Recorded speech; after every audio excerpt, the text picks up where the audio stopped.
Hello everyone, welcome to my channel Potli 307 है। आज का टॉपिक है वाइटल फोर्स।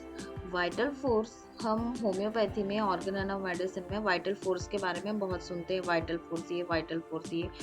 पर वाइटल फोर्स का, इस वर्ड का सबसे पहले यूज कब हुआ था, कहाँ से ये वाइटल फोर्स वर्ड आया, कब हैनीमन सर ने इसको वाइटल फोर्स कहा और इसके पहले वो क्या नाम देते थे, तो देखते हैं।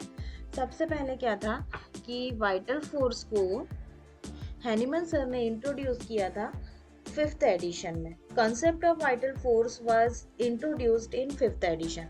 Before 5th edition Hahnemann sir ने इसकी जगह पे जो वर्ड्स यूज किए थे वो थे organisms, body, state of health. ये 3 वर्ड थे जो कि हैनीमन सर ने वाइटल फोर्स की जगह पर ये वर्ड यूज किए थे। अब वाइटल फोर्स किस किस एफोरिज्म में दिया गया है? वाइटल फोर्स 9, 10 और 11, ये 3 एफोरिज्म में वाइटल फोर्स के बारे में बोला गया है। जिसमें से जो एफोरिज्म नंबर 9 है उसमें वाइटल फोर्स को क्या कहा गया? Vital force in health. Health में वाइटल फोर्स का क्या रोल है, कैसे वाइटल फोर्स है हेल्थ में, ये बताया गया। फिर जो 10 नंबर का जो एफोरिज्म था ऑर्गन ऑफ मेडिसिन में, उसमें material organism without vital force, ये 10th नंबर के एफोरिज्म में बताया गया।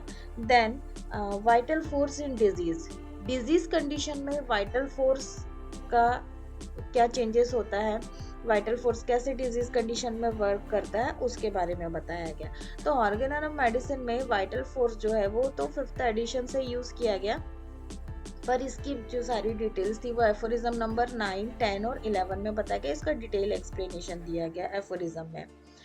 तो ये वाइटल फोर्स का कुछ छोटा सा शॉर्ट नोट था। आई होप कि ये पसंद आया होगा। Thank you for watching. मिलते हैं नेक्स्ट वीडियो में।